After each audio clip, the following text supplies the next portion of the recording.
Joe Rogan did not start his podcast trying to become one of the most influential men on the planet. He seemed like an authentic dude who was just famous enough to get access to extraordinary people, but his platform may have gotten too big and too valuable for the elites to ignore. What started as casual conversations with comedians and weirdos turned into serious conversations with billionaires and politicians. For over a decade, fans felt like they really understood Joe, but these days he has become the exact thing he used to hate about modern media, which has resulted in millions of his viewers checking out. His podcast has dropped from #1 in the world to #5 and could continue to go down.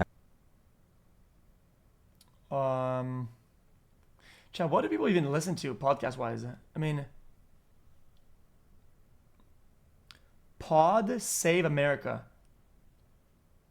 Audio. Chad, 3.6 million, what, per month? I feel like people don't really listen to podcasts, genuinely. Like, I think people don't really do all this. Because these numbers look really low. However, anyone who's been watching for a while knows this didn't happen overnight. There were actually 6 key decisions that he made that slowly turned Joe Rogan into a shell of what he used to be. The first sign that everything was about to change for the worse was in 2020 when Joe Rogan signed an exclusive licensing deal with Spotify, reportedly worth $100 million. Now, this was life-changing money that most people would understandably take without hesitation, but it would cause a ripple effect that would slowly change Rogan's reputation forever. The first thing that came with the new deal was censorship. Spotify deleted 113 episodes or 300 hours of content from the JRE library. Wait, really? Some of those episodes included conversations with comedians like Joey Diaz, Brazilian mixed martial artist Rickson Gracie, and notorious conspiracy theorists like Brian Dunning and Alex Jones. It felt like a slap in the face to the fans because the wide variety of guests was what made the show so interesting. Sometimes JRE was genuinely educational, with scientists, doctors, or journalists having deeply nuanced conversations you couldn't get anywhere else. While we're on this subject of subatomic particles and weirdness, I want to, if you could, illuminate this often misused explanation for the observer effect. Other times it was Rogan joking around with comedians and telling stupid stories. And I was making like a nice smoothie and I'm up, I'm partying, you know, I'm living high on the hog. Dude, I thought I heard something outside, right? So I leave out of my apartment to go in the hallway, lock myself out with the blender going. 2:30 in the morning, up out of my brain, right? Now I have to go to my landlord, dude, who lives right down the hall. But the most important thing was that absolutely nothing was off limits, no matter how ridiculous it seemed. Some guy asked me the other day if I wanted to have someone who's a flat earth proponent. Is apparently the best arguer for a flat earth. Come on, I want to hear that. I want to hear that argument. What can they possibly say? Of course it's strong, but the one thing that's... Chat, I feel like it's only fair to do that, right? For all topics, if you at least give them some pushback, right? Or at least get somebody who isn't a flat earther to give them some pushback so they have a conversation or whatever. Because it's the job of the host to give someone a pushback for stuff, whatever, but if he's not equipped for it, to get somebody else to do it. I mean... weird is you would think with all the satellites we have going in and out of our solar system, how come there's no pictures of the Earth and like the sun over here? There are so many pictures of the Earth. So many. Google. Back then, you could feel Rogan's curiosity through the screen. There was no agendas, no hidden messages, just an authentic guy trying to chat with interesting people. JRE had a similar appeal as a late-night talk show, except these conversations lasted 3 hours instead of a few minutes. Plus, it didn't feel like a polished corporate product. It felt like you were sitting in the room with an interesting guest and you could count on Joe to keep the conversation fresh and engaging with good questions. People that are listening to this are probably going, what is gauge symmetry, dude? You just passed over that and you said it was crazy. Okay, is there a way that you could possibly just give a synopsis? Sure, okay. we'll try. We'll see how we do. Even when political topics were discussed, especially when there were disagreements, the conversations remained level-headed and cordial, which is why Spotify removing Joe's content seemed like an obvious sign of corporate censorship, but Rogan vehemently disagreed with that. Right, but here's, listen, me on the outside reading these articles, like, oh my God, Spotify's censoring Rogan, Spotify's doing this. It's not happening. Spotify has said nothing. Nothing. They haven't said anything to my manager. They haven't said anything to me. In terms of like them silencing me, zero. There's been nothing. Wait, but then why do you remove it then? I don't get it. Ironic because just a few years before, he has to come up with some form of hypothesis on why it's... Rogan heavily criticized YouTube for deleting and demonetizing right-wing political content. It's dangerous towards the marketplace of free ideas. The marketplace of ideas is extremely important, and I would think that if anybody would know that, it would be the people that are involved in tech. They're just so wrapped up in the progressive mindset. Ultimately, the Spotify deal had more positives than negatives. JRE remained the top podcast in the world, and now he was filthy rich. But the second key decision he made was moving his entire business and family from Los Angeles to Austin, Texas. At the time, it seemed like a completely normal decision. Plenty of wealthy people were leaving LA for Texas. Lower taxes, similar warm weather, and a city like Austin still offered the creative environment someone like Joe Rogan would want. But looking back, after he relocated, the version of Rogan people thought they knew started to disappear. Really? But real quick, let's say you're about to board a plane and you notice one of the By April of 2020, Rogan watched as California was quickly becoming the leading state encouraging lockdowns during the COVID-19 pandemic. Schools went digital, parks were closed, and hundreds of thousands of dollars in aid were given to the homeless in dense cities. But on the other end, there were a number of states, like Texas, that were run by those who believed in herd immunity, which is essentially the idea that the overwhelming majority of the population would become immune to the virus after it ran its course, or after enough people were vaccinated, and they were more hesitant to shut down businesses to stop the spread. Rogan had justified leaving California for a number of reasons, but it seemed like the pandemic was roughly his 13th reason why. And what's the story? You moving? I'm out of here. Yeah. When do you leave? Soon. Yeah. Texas or? Yeah, I'm going to go to Texas. I just want to go somewhere in the center of the country, somewhere it's easier to travel to both places, and somewhere where you have a little bit more freedom. Also, I think that where we live right here in Los Angeles is overcrowded. When you look at the number of people that are catching COVID because of this overpopulation issue, when you look at the traffic, when you look at the economic despair, when you look at the homelessness problem that's accelerated radically, I think there's too many people here. I think it's not tenable. I don't think it's manageable. Unfortunately for Joe, mainstream media outlets were quick to interpret his move as him adopting a right-wing identity. Not only was he going to save millions of dollars in taxes, but his skepticism of the effectiveness of vaccines, along with the general distrust. None of these things makes you right-wing. This is what I don't like about politics in general, is that people are so brain dead.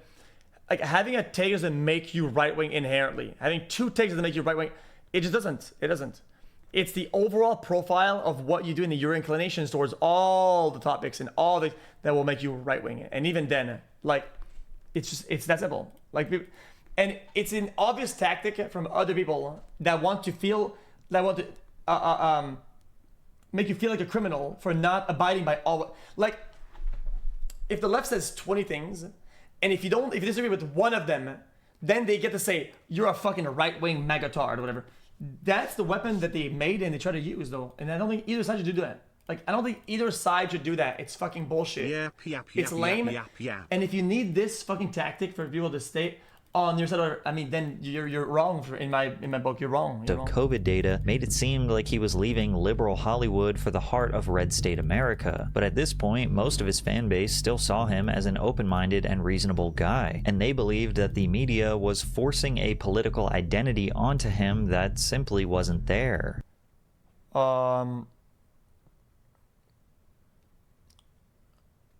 Yeah. Regardless, Rogan moved, built a new horrifically ugly podcast set, and consistently tried to convince his buddies to move to Austin. People actually love that set first, and then I want to go work with Bill and Melinda Gates for a while, and then I will come to Austin. You can't say wait. Most good episodes are in the red set, though.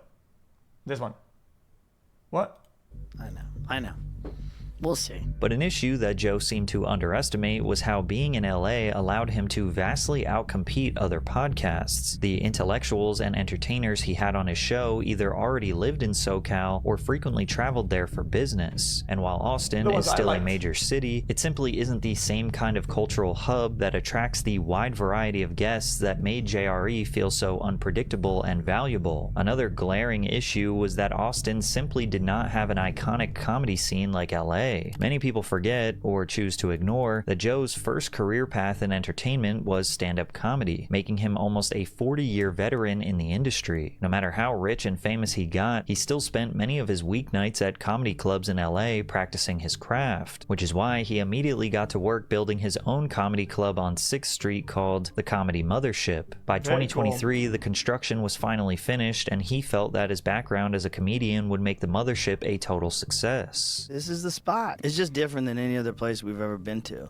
But it's also the only place that I've ever worked at where a comic ran it. Like a comic built it. It's also people that recognize there's a new scene here. I don't think there's any cancel-heavy humor spots, are there? I think it's like a non-issue. It's like saying, oh, everybody's canceling me, but who the fuck is canceling fucking like local bars or comedic spot that people make jokes that are dark? They all do it. I mean, what? So there's like this energy to that, and they want to come experience it. At the same time, stand-up comedy was becoming more publicly scrutinized than ever. Comedians were constantly being criticized or canceled for jokes about race, gender, or other marginalized groups. Joe often touted stand-up, particularly in Austin, as the last place with true free speech. Yeah, we say, you know, in the comedy world, we say we're the last line of defense. The woke meets the wall with stand-up comedy. Yeah, but that's the big ones, though. That tour and shit. You shit. can't have woke comedy. It sucks. It's impossible.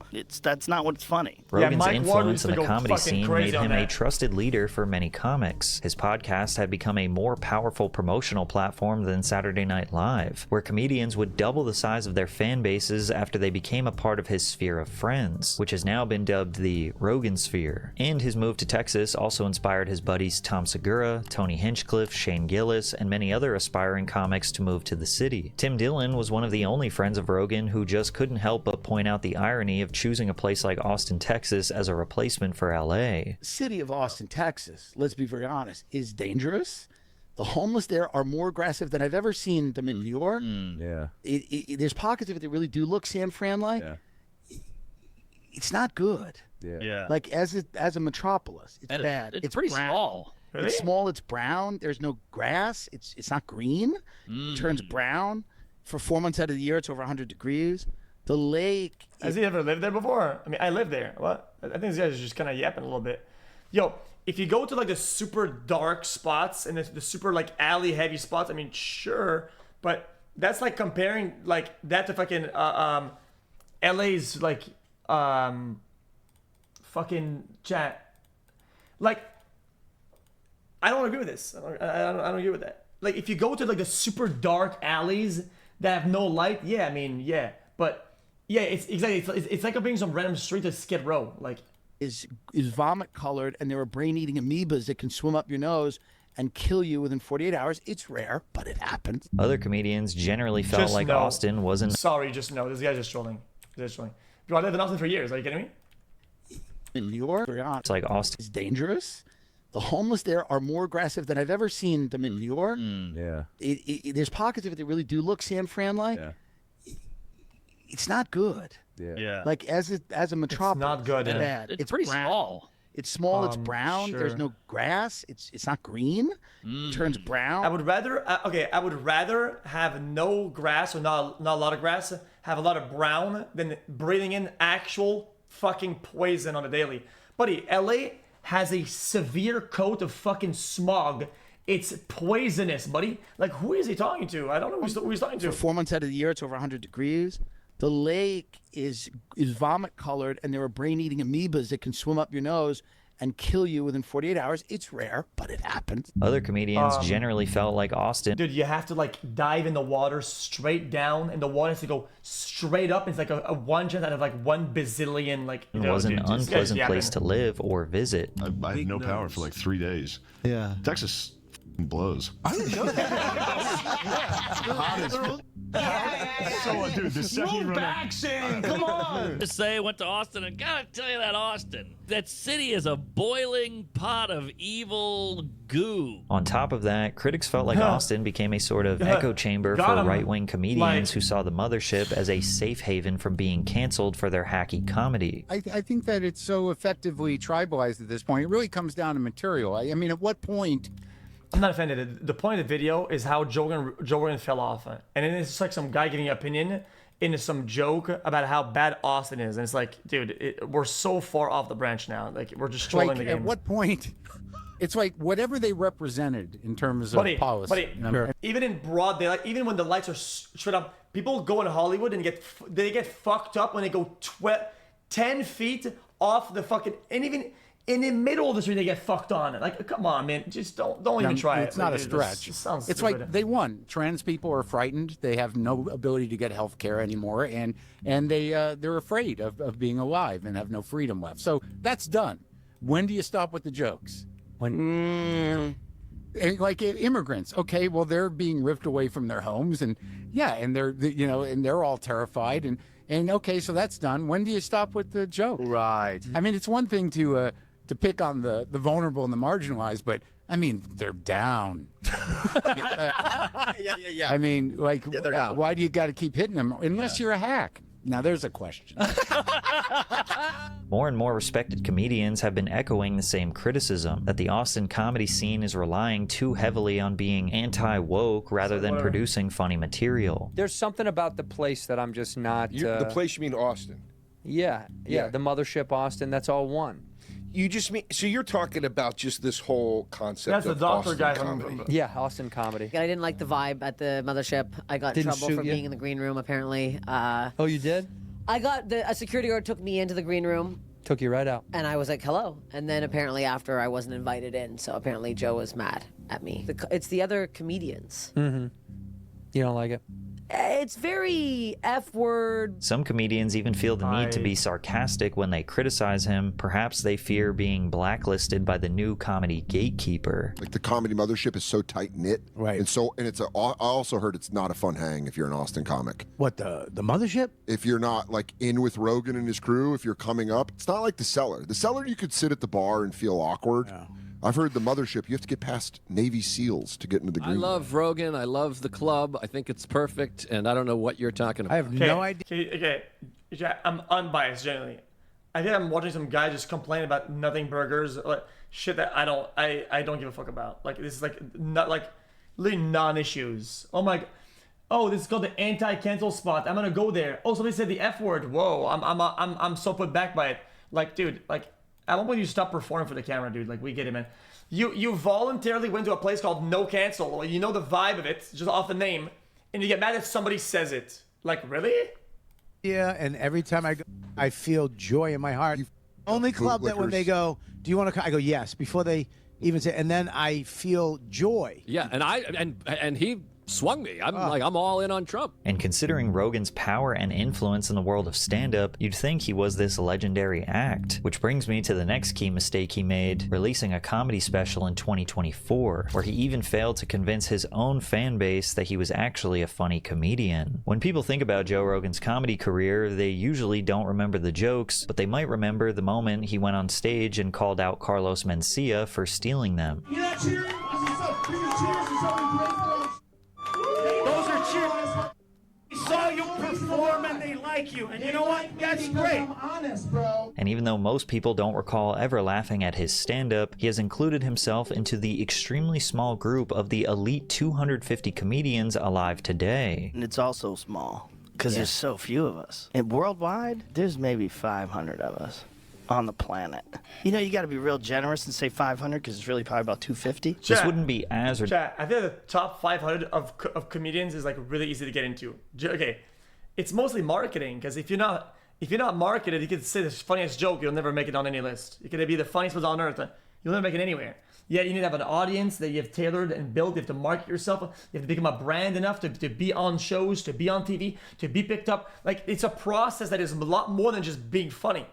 Being a top comic is like 5% about being funny. Some of the top comics, I haven't even smiled at one of their jokes. I mean, it just makes me want to fucking die when I listen to this shit. Ridiculous if Rogan didn't spend hours ad nauseum explaining the craft and the art behind stand-up comedy. For real comedy fans, one of his most ridiculous moments was when he was explaining the writing process to top comics like Louis C.K. What I do is I get index cards, and I'll actually write the bullet points for each bit, and I lay them out on the coffee table in the green room. I know, I remember it. You gotta load it in. You gotta be living it. You gotta be like, it's gotta be refreshed. The thing that drives me more nutty than anything is like when I forget a tag.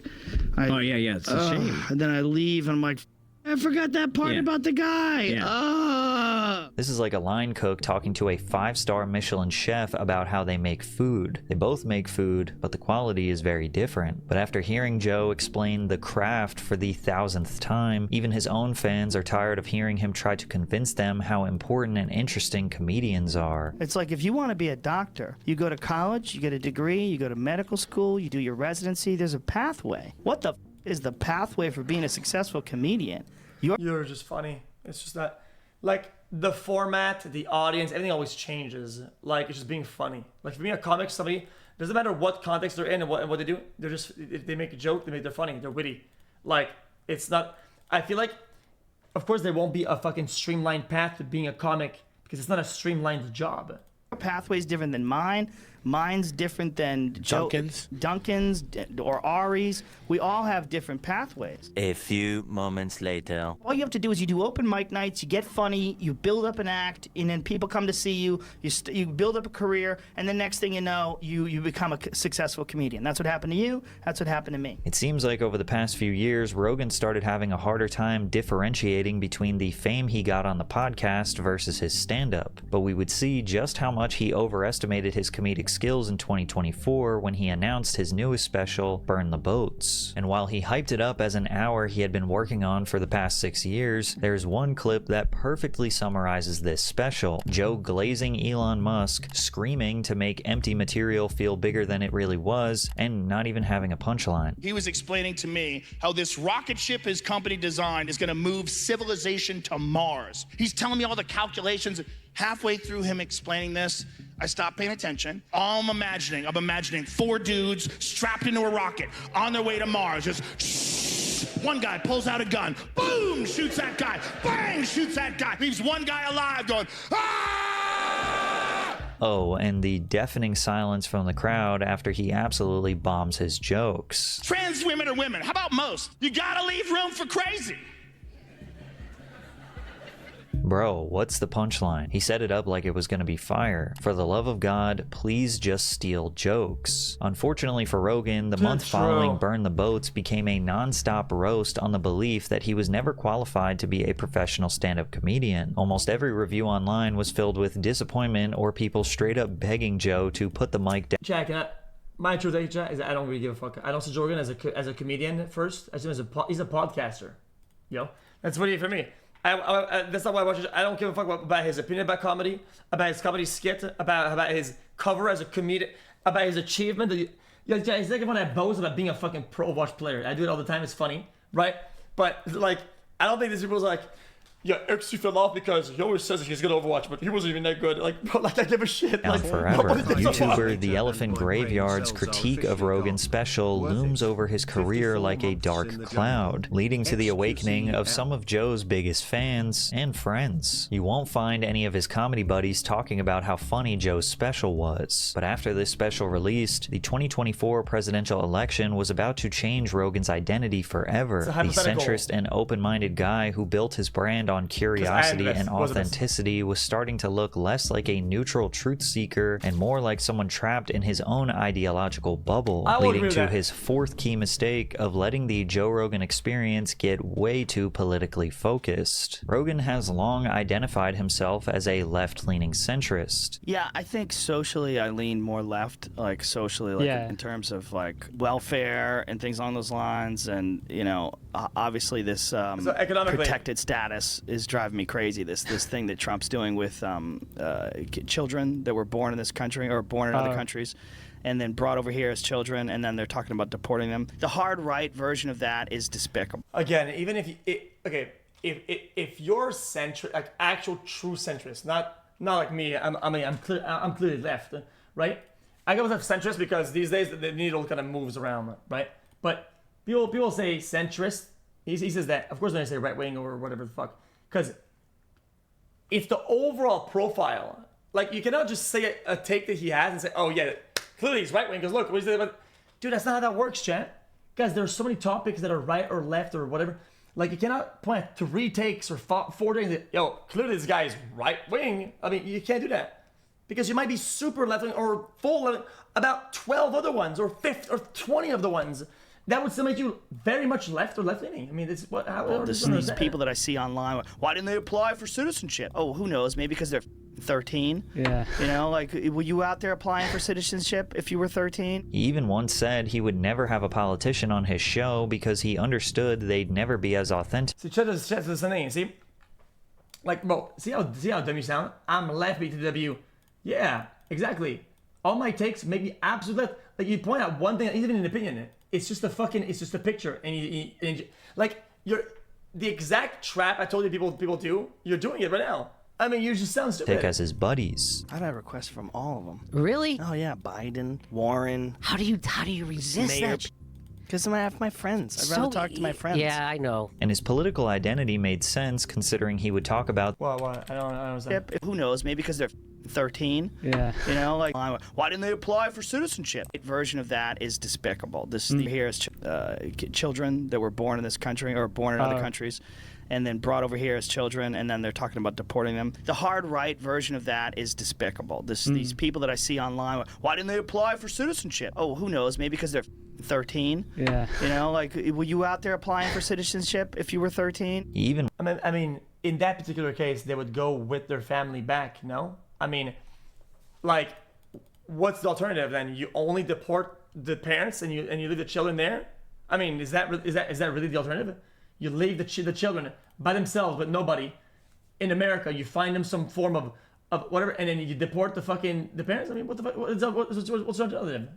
Once said he would never have a politician on his show because he understood they'd never be as authentic as his buddies. I've had requests from all of them. Really? Oh yeah, Biden, Warren. How do you? Born citizens. Yeah, exactly. But that doesn't make their parents born citizens. Like, what? Do you resist that? Does it? Because I have my friends. I'd rather talk to my friends. Yeah, I know. And his political identity made sense considering he would talk about the medicinal value of psychedelics, question government conspiracies, support gay marriage, and be prideful of the Second Amendment, all with. No, Dylan, you're wrong. In that case, you would deport the parents, and the child is parents. They have to go with their legal guardian. Like, I think it's that simple. I think you're making something that it's not that it's not. Yes, it can be very harsh, and I agree it's fucking harsh. And some of this shit is fucking awful, and I disagree with it fundamentally. But I think that what you're saying is that, let's say there's a guy who comes in illegally, right, and he gets a child, and that one is U.S. born citizen, right? That.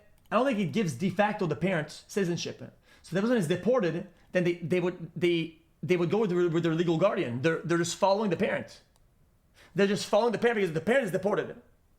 What is the alternative to this? Like, what you do then? You deport one and say, oh, by the way, child, you have a choice. No, you don't have a choice. They follow their leadership. How's an exploit? Well, I'm not going to what you're saying. Who has decided if you're born here, then you are allowed to live here? Yeah, but you're a child. You have no rights. Like, when you're a child, you have no rights. I mean, no. Your parents is what goes. Like, you know, what I'm saying is that if the parents says we're going there, you're going there. You don't go, the Bill of Rights says the freedom to move wherever I want. Well, if you're fucking 9 years old, your dad says, yo, we're going home. You don't go and call the police and say, my dad says to move, and I don't agree with being moved right now. Like, what the fuck are you talking about? Yeah, I didn't realize you don't have had those. So many Hassan viewers in your chat. What the fuck? Then one episode. He genuinely felt reasonable and relatable to millions of people, but after. Guys, when you're a child and you want to go out at 10 p.m. and give a curfew, you don't have that right.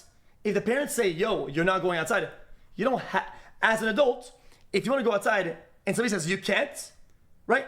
Then they're committing false imprisonment. They're committing a crime by not letting you leave. Yeah, that's a crime. When you're a child, you can't get out of the house because the parent says, no, you don't. Yeah, no, you don't have the right to go out. Yeah, they are the legal guardian. They tell you what the fuck to do. Like, how is this hard to understand? Re-signing with Spotify, this time for $250 million, he started to look and sound more like a wealthy elite trying to cosplay as the common man. That illusion became more obvious after he sat face-to-face with Donald Trump for a multi-hour-long conversation during the presidential campaign trail of 2024. Joe wasn't really challenging Trump on his policies, but rather giving him an open platform to pitch himself to Joe's millions of listeners. Then again, Joe said that he wanted to have Kamala Harris on as well and give her the same exact platform he gave Trump, but he claims they wanted to compromise the integrity of his show. Brother, I'm telling you, one, true, two, buddy, we had sent multiple requests, full team, and not just me saying, yo, we could do a podcast. We had said multiple things. Bro, they don't give a shit. They don't want to do it. Like, the only interview that they, and that's not just me. How many Kamala appearances have there been total on any content creator? Not just me, because you can say, oh, but you're a nobody. You're a nobody. You're so small. Okay, fair enough. Then I don't give a fuck. Then you know what? Put me out of the equation. The only one she's been on is the fucking, the guy with the glasses, the Shack, or whatever the fuck it's called. What is it called, the chat? The bullshit. Chat, the Call Me Daddy. Like, Shannon Sharpie Shack.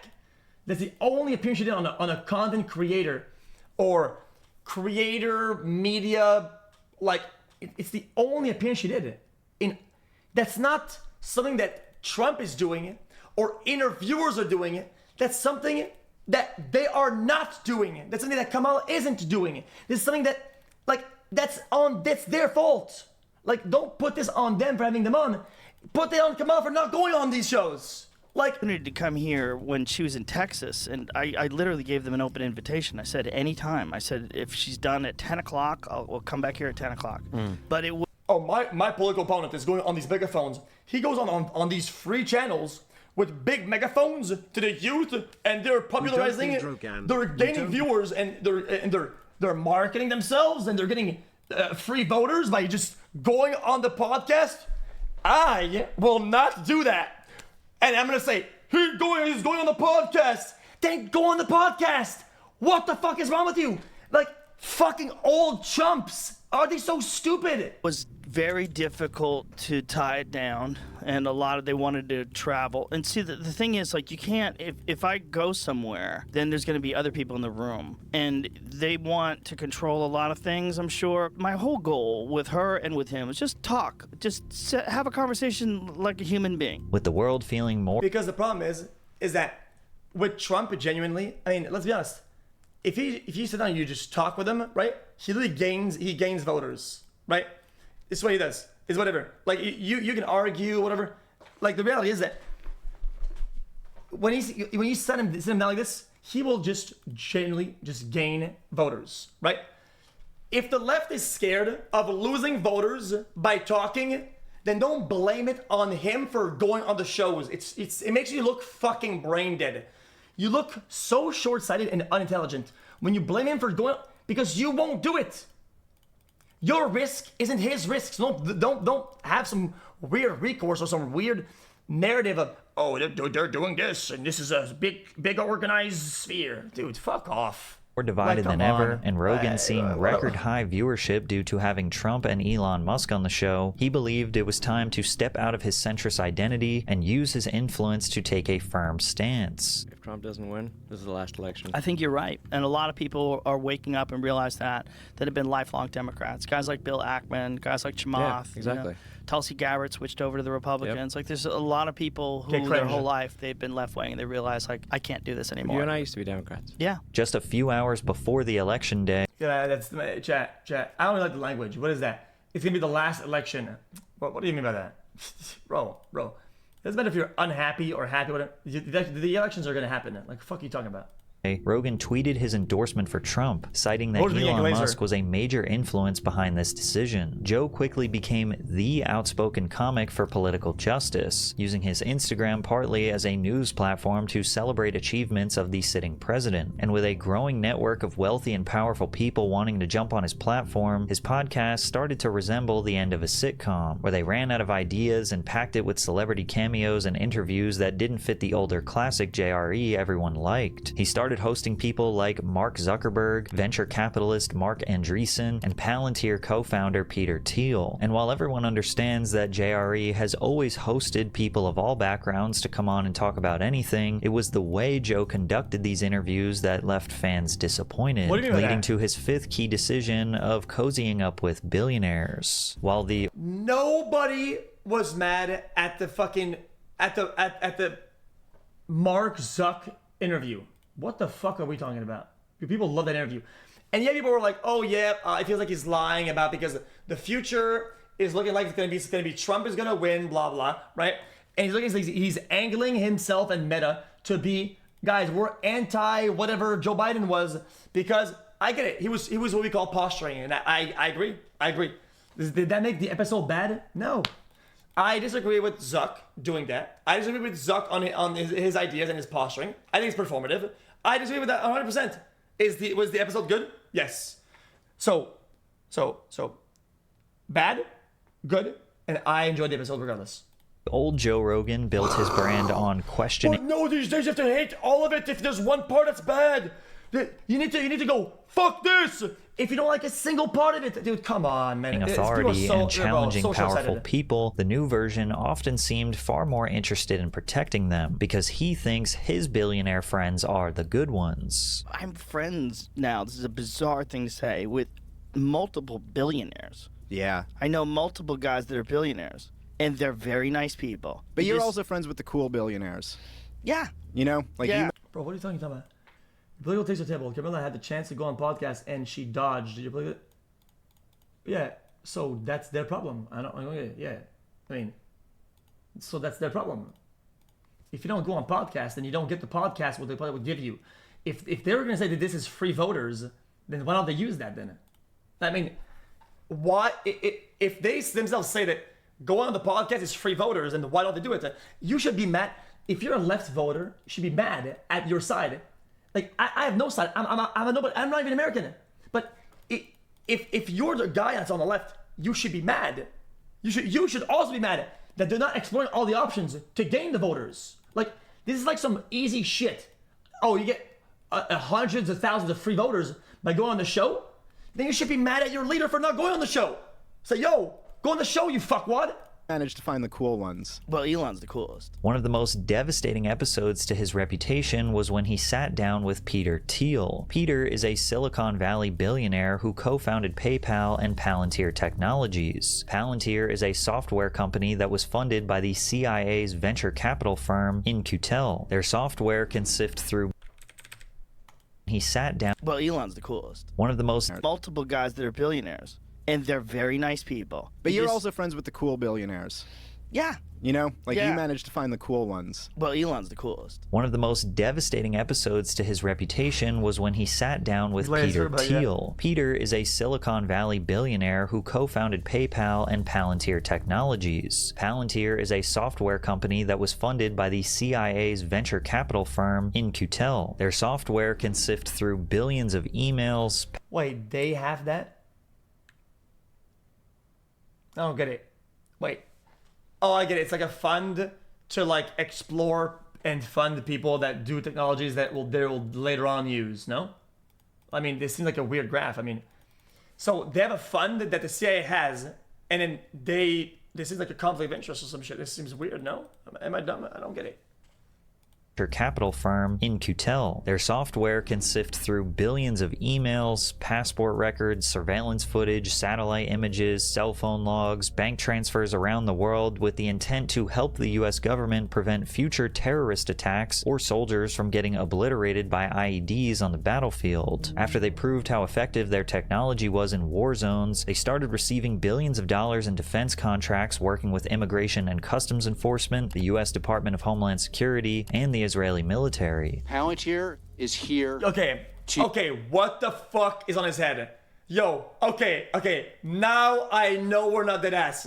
What the fuck is on the top of his cocoa? To disrupt and make the institutions we partner with the very best in the world, and when it's necessary to scare enemies and on occasion kill them. From there, Palantir created a new product to service corporate America. The same surveillance logic used for war and counterintelligence was repackaged for hospitals, banks, airlines, and major retailers, helping companies track supply chains, predict shortages, monitor employee behavior, flag fraud, and make decisions using massive amounts of real-time data. During the pandemic, Palantir software was used by governments and health agencies to help manage the outbreak response. We used to make decisions with critical thinking and intuition. Now, Palantir software tells us what decisions to make. And all of that is very important to consider when the company's weird tangent. Weird tangent. I don't think that was a incredibly disingenuous way to portray that. Well, I'm confused. I can agree the Palantir shit, yeah, the bombs, whatever, but using real-time data to have a better service and assess situations with more accuracy than just the vibes, and you want to go back to vibes? Dude, come on, bro. Want to go back to some, bro, you want to go back to vibes, really? Founder, Peter Thiel, has been very outspoken about this theory that the Antichrist is going to create a new world order, take over the earth, and enslave all humans. Yeah, that's my speculative thesis is that if the Antichrist were to come to power, it would be by talking about Armageddon all the time. And Peter Thiel, the Antichrist would talk about Armageddon all the time. He'd scare people and then offer to save them. Yes, it's the 1 Thessalonians 5:3. The slogan of the Antichrist is peace and safety. What's interesting is that Peter Thiel's fear of the Antichrist sounds more like a projection of what he's doing. When the guy goes on podcasts, my brain turns upside down, genuinely. Like, buddy, run the fucking thing that does the fucking whatever tracking and the bomb thing. Like, bro, we're not listening because to this his shit. company We're sells not listening global to this surveillance shit, bro. technology to governments that want to monitor its people for the sake of peace and safety. He also had a strange non-answer when asked if he would prefer that the human race survive. You would prefer the human race to endure, right? You're hesitating. Yeah, well, yes? I don't know. I would. That's because this guy probably reads a bunch of books and shit, and probably has a bunch of knowledge or whatever, and so he's on some form of philosophy, and because of what he knows and what he thinks about philosophy, it makes sense. It makes sense. Like I'm not, is that you're being asked a question at a certain level of thought, right? And this guy is doing a thing where he's overthinking and he's giving an answer at a different level of thought, and it's why it has this bullshit disconnect. It's not that hard to understand. This is a long hesitation. This was Rogan's reaction to that response, by the way. You ever see that interview where Peter Thiel, they ask him, should the human race survive? And he has like this long pause. It's like, it's a really funny pause. Because if you know Peter, he's a brilliant man, and Peter carefully considers everything before he answers it. And just to add a cherry on top, Thiel was referred to by Jeffrey Epstein in the files as a great friend, and Epstein personally invested in one of his businesses. Joe Rogan had a wide open opportunity to ask important questions about Palantir's technology, global surveillance, military contracts. If he actually believes that about human race, then I mean, clearly there's something wrong with him.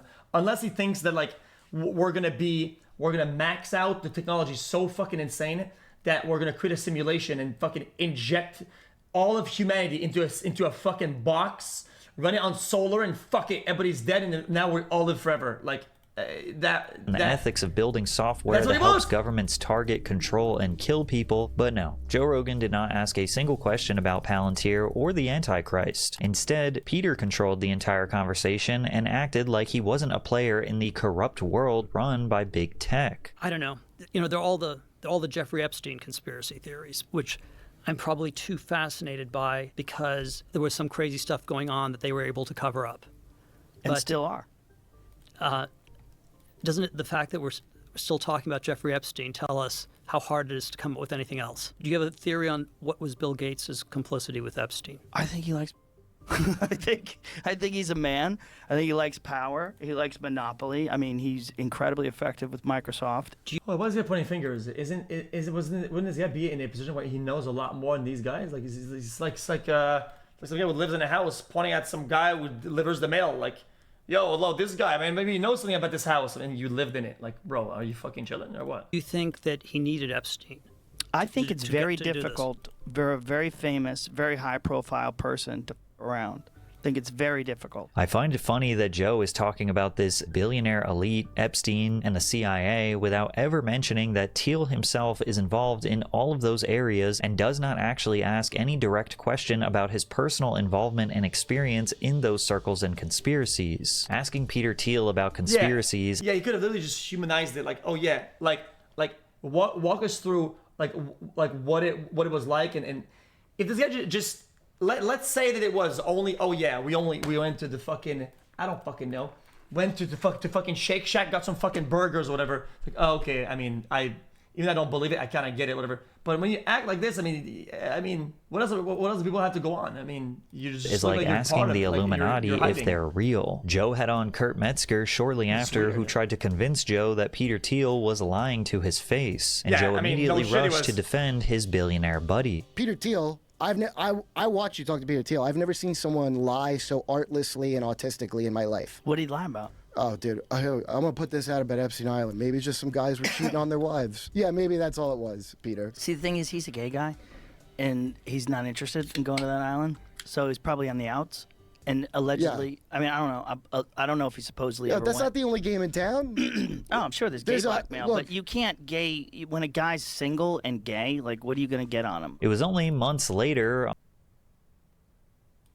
What the fuck is bro saying?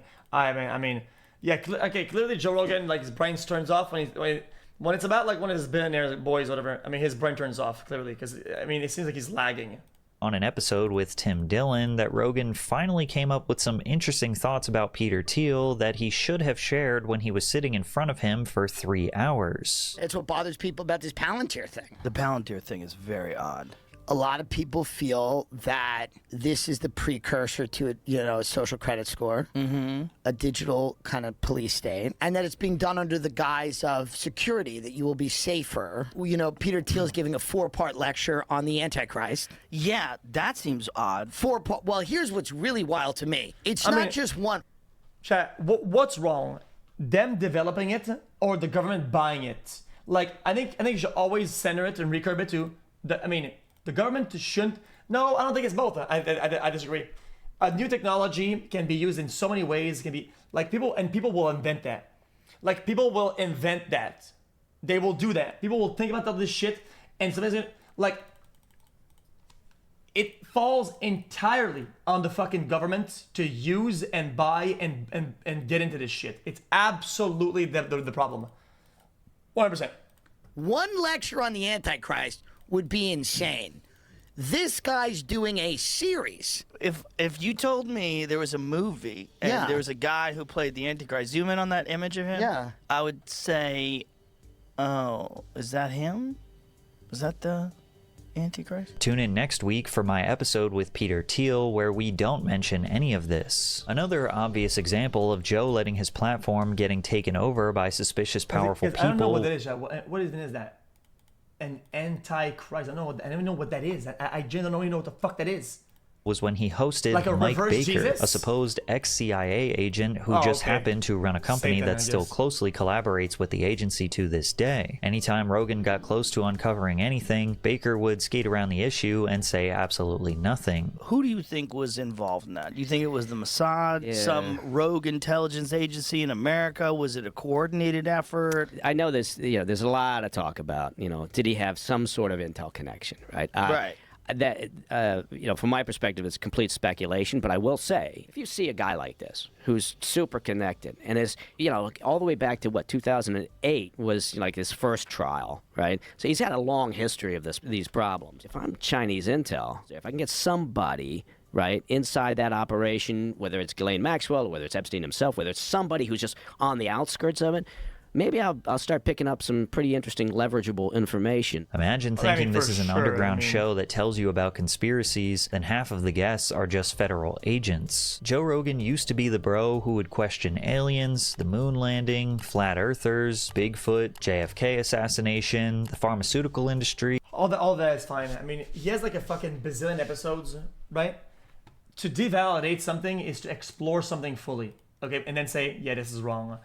To say, if I invite the best Bigfooter out there on the show and I ask a million questions about Bigfoot, at the end I could still say, yeah, I don't believe in Bigfoot based on what was said and the way I analyze this data, and I don't believe in it. But is the act of exploring Bigfoot a mistake or a problem? No, it's not. No, it's not.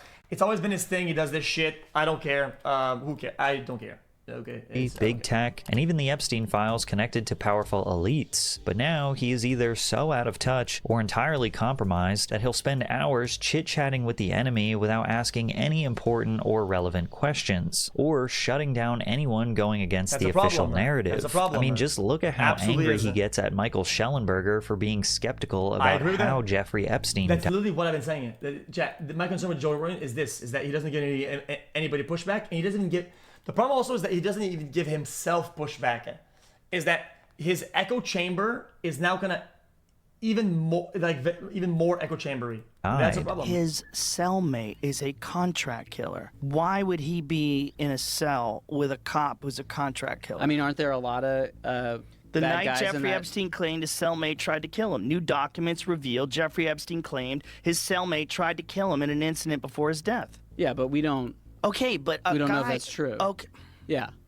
Why are you dismissing it? I'm not dismissing it, Joe. Look, But you maybe are. more This- evidence will come but- out. I'm just saying, but- like, if but you hold look on, at but the you're evidence we looking have, to dismiss it. No, I'm saying I was confident it was a homicide, and now I'm not. Were you aware of this? Yeah, of course, all that stuff. You were aware that he tried to kill him? Of course. You were aware that he I'm said aware this- that he said that. Well, how come you never brought it up before? You seemed shocked when I brought it up. Well, because my understanding is it was an attempt 18 days before. Okay, but if he said this guy tried to kill him, why didn't you take that into consideration? Joe seems pretty. Wait, well, that's reasonable. What? Well, I'm confused. No, but that makes sense though. What? Guys, he's literally asking him to debunk it. Like, he's saying, if it's that simple, you can debunk it in one sentence, just debunk it. Like, it's not that hard. Like, what? Hell-bent on convincing his audience that questioning the official narrative around Jeffrey Epstein is loony conspiracy behavior. But in the public eye, the narrative is underage girls. And this is the thing that makes it so disgusting. When people talk about it, everyone says kids on the island. This is the big conspiracy about it. And this is the reason why people are so outraged about it. Joe Rogan has literally become the mainstream media he swore he hated so much. His inability to push back makes him look like a gullible puppet. Then again, his obsession... Okay, hold on. Also, this is also, it's unfortunate this system has been gamified. The game is, hold on, this is the game. The guest comes on, clearly has some form of stature on the internet, or in the world, wants to somehow convince or sell or whatever to get somewhere, whatever, right? And then the podcast host also has this game where they want to give pushback, but not too much, because if they give too much pushback, then people are going to know that this is the show you go on to get debunked live and fucked on, right? And the guest is going to shut down and leave, and then it's going to be the end of all of it. And then they have to slowly do a ratio of pushback. It's like fucking 5-10%, whatever. And sometimes you literally just can't do it. And in my opinion, if you can't do it, you shouldn't have the show. I've always said this. It's just a grand scheme or whatever, right? It's not that you shouldn't have it, is that you should be careful on what to do if you can't do, if you have no vulnerability. Yeah, the Aiden with Trump thing, I agree with that off the rip. It was a glaze fest. I said it. It was an absolute glaze, and there was no discussion where there'd be any pushback, was even 1%. That's inherently a problem. It's a problem. I will always agree with this. So it's why this game of like, oh, no pushback. Well, can't give that much pushback, but true. He said he doesn't need any pushback.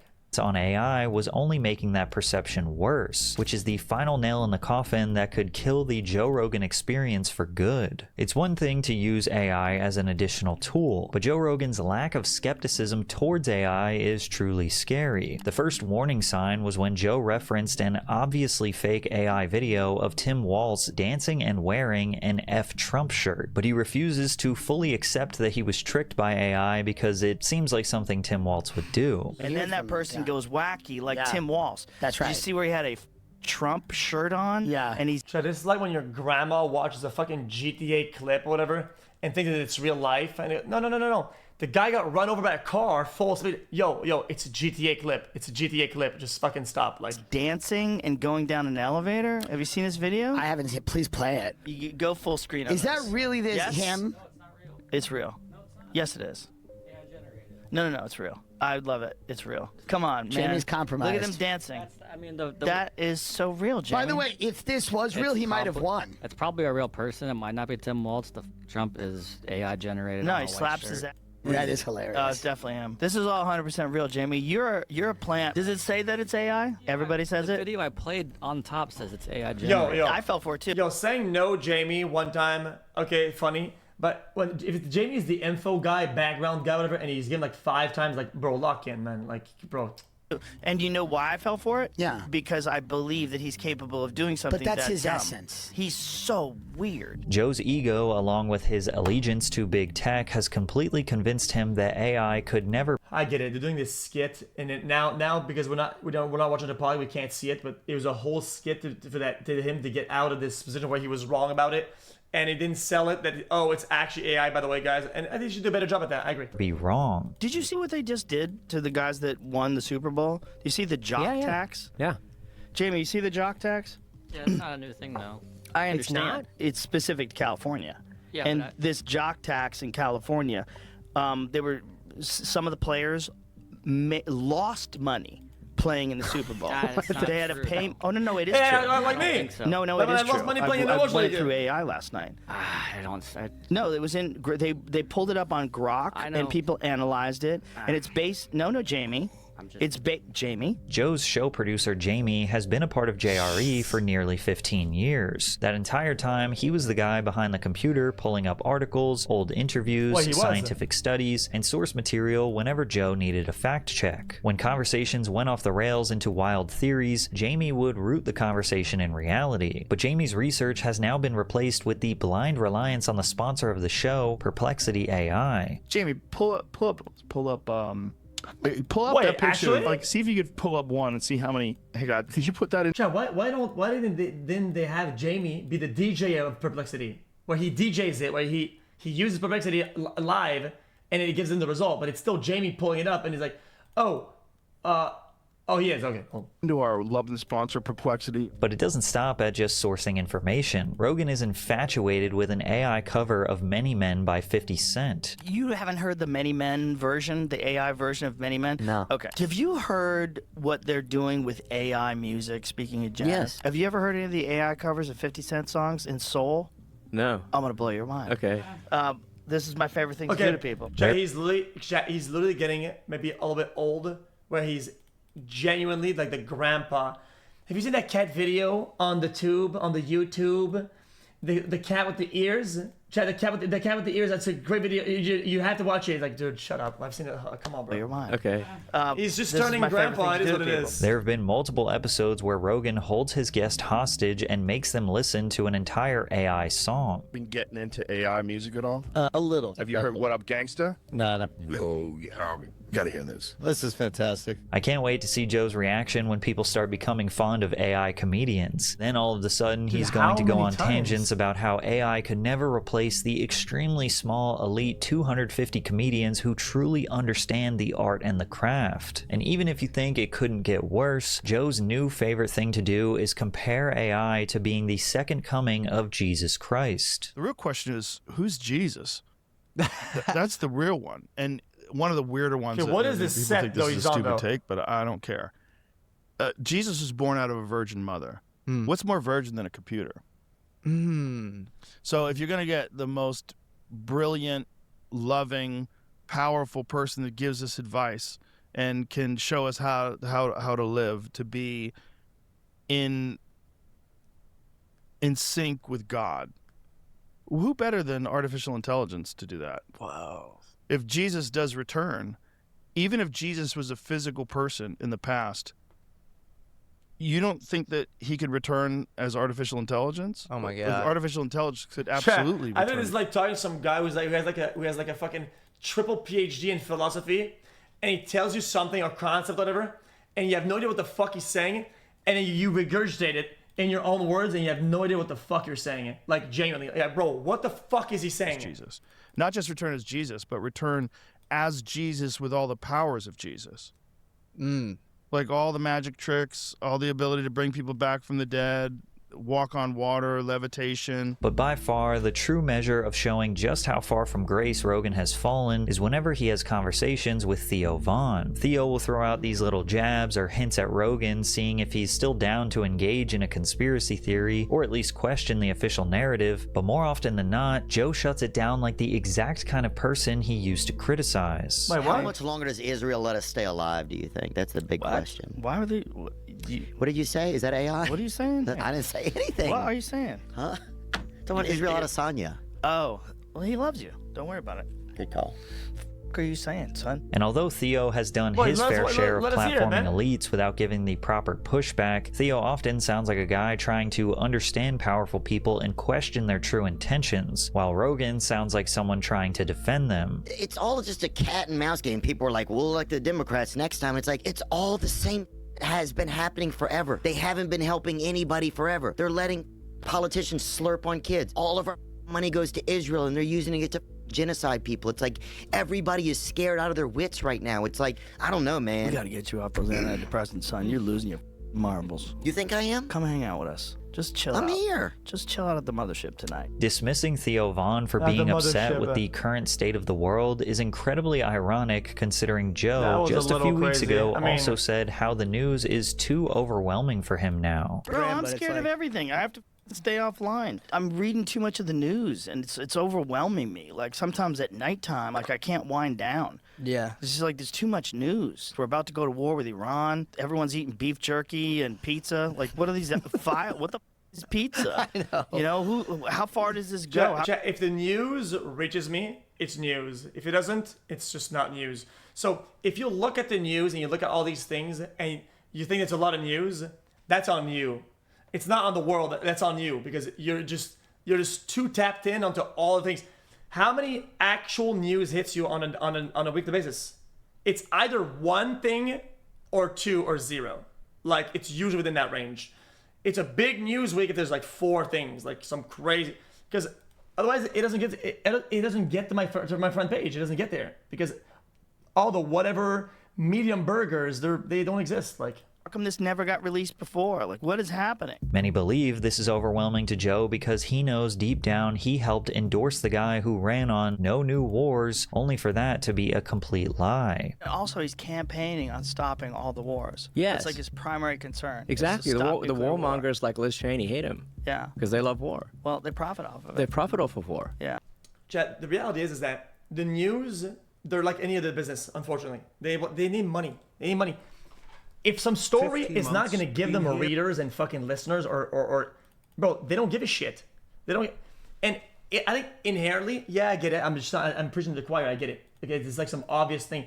But I find sometimes there's a topic. I'm like, yo, dude, I should have seen this on my front page. And it's like, it has like fucking 1K view on 60 Minutes or even some whatever. It's like, dude, like, I would have wanted to know this, but oh yeah, it's not some guy who jumped off a building and fucking died, so then I gotta put it on main TV. Whatever. Come on, bro. Yeah. And that annoys the fuck out of me. And now Joe is in total damage control. He's trying to go back to being who ran on no new wars, only for that to be a complete lie. Also, he's campaigning on stopping all the wars. Yes. That's like his primary concern. Exactly. The warmongers like Liz Cheney hate him. Yeah. Because they love war. Well, they profit off of it. They profit off of war. Yeah. Yes. Which is insane. And now Joe is in total damage control. He's trying to go back to being seen as the centrist and not the guy who endorsed Trump and echoed right-wing talking points for the past 2 years. Complicated topic. I don't know. You're just being manipulated. As a civilian, let's be honest, bro, I'm not really researched into war and shit. I don't really understand that. Like, it's definitely more complicated than I know, and I'm not gonna simplify it. It's like.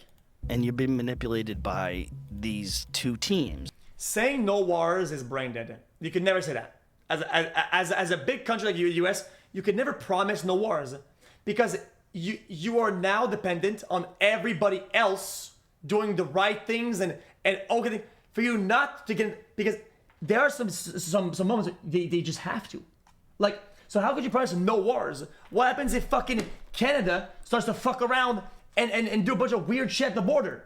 Then you go, oh, I said no war, so I'm gonna let him fuck me in the ass. No, you don't do that. I mean, so you can't promise no wars. I think it's just a bad narrative. It's a bad promise, and I think it's just bad to even have it.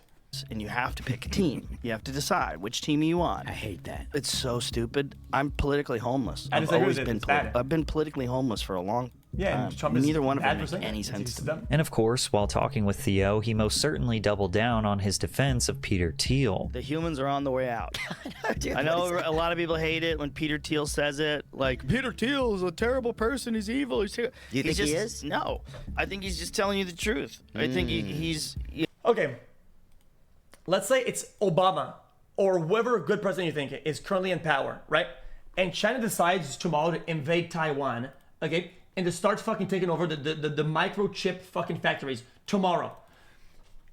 If whoever president said no wars coming into the president, do you think well, I think it's a good argument. I think sometimes there are things that it's gonna have war. Like it's a bad promise to say no wars. You can't promise that. Yeah, because there's allies, there's little guys to protect. There's like it's about, but the U.S. is ingrained in the entire world. There's super what people fail to acknowledge the world's superpower. Like they're a superpower for a reason, and at that point they become some form of force against some people doing things. Like that's just what it is. And if somebody does something, they will act like what the fuck. You know, when they said, "Do you think human beings should survive?" and he had like this long pause. Oh yeah, I remember. And then the Very interviewer was like, "The answer is yes. The answer is yes." You think human beings are-" Which is not how you're supposed to do an interview. I would let him talk as long as he wants. If you watch my podcast I did with him, this is long. I don't understand the dammers. He's Iran like, thing. I don't understand the conflict. So I would tell everything he does, he wants to be very careful before he answers it. If you ask me the same question, is it important that humans survive? Is it important that Australopithecus survived? It's not. Is it important that Neanderthal survived? It's not currently. Currently not important. Is it important that humans stay in this form? It's not. It's not going to be. Joe Rogan is 100% no longer someone questioning powerful Peter people. Thiel He got you a treats minute their what it is. predictions about AI, surveillance, and the end of humanity. Let me guess. Peter Thiel told them that we're gonna put humanity in a fucking tin can into space and to fucking and whatever, and he's regurgitating the same talking points. Like we get it. Like uncomfortable truths the public just isn't ready to accept. This is a major reason why his podcast dropped from #1 in the world to #5. Rogan built his entire reputation on distrusting institutions, warning people about elites, and encouraging individuality. Yet here he is wholeheartedly accepting the idea that human beings are basically obsolete, that AI replacing us is inevitable, and that resistance is pointless because progress has already been determined by the people building it. He is fully convinced that whatever we morph into from here is objectively better. His total disregard for the entirety of human history is alarming, even though that is how we got to where we are today. And the strangest part is how passive it feels. You can resume this video by saying he doesn't give people pushback, and unfortunately, not giving pushback, he actually got convinced of these things and he was pretty solidified in those things. And it's a problem. It's a problem. And if for you it's too much of a problem, you don't want to launch a show. Then you don't watch a show. I don't think it's inherently what a podcast has been failing. I think they're running out of guests. They're running out of topics. I think they're running in circles. I think it's getting old. It's not that big of a deal. There is no fight in him, no concern for the loss of purpose, love, meaning, soul. Just this detached acceptance that if billionaires say the digital god is coming, that we should all just bow down and obey. For the MMA fighter who used to question everything, Rogan today is way too comfortable submitting to the future that shady. So he praised him for doubting everything, but then he gets mad at him for covering Bigfoot and shit like that and fucking conspiracy theories. Dude, that's what that means though. That's the extension of being curious, of debunking. Like you have to tackle things that you don't agree with, that you don't think is real, and just okay, well let's explore that. Maybe there's some people, and even if what? Is it was good? That's what I'm saying. But I thought you said it was bad after. Billionaires have created for him, and this is large in part to his allegiance to Elon Musk, someone that many felt was the cool and trusted billionaire for a long time. You can never be cool for a long time on the internet. That never can happen. Never happen. Even people that have been on the internet for literally 1 year, they have zero problems. Okay, they'll be big on the internet for like a couple months, and someone will say, "Isn't this the guy that told a lady with her child to back off at the restaurant 30,000 years ago? Dude, isn't that the guy who like, dude, smile. Like it's just what people do. Okay, you cannot be cool on the internet. Being cool, in my opinion, if you're cool on the internet, it's almost a problem. It's because it means that you've crafted your thing so well that you're a crafter. You all you do is min-max your image. You're weird. Like, you cannot be cool, and if you are, you're not cool. Bang, said it. That's why I'm the non-coolest. I'm the fucking cool antichrist. Boom. Because you have to be. Come on, bro.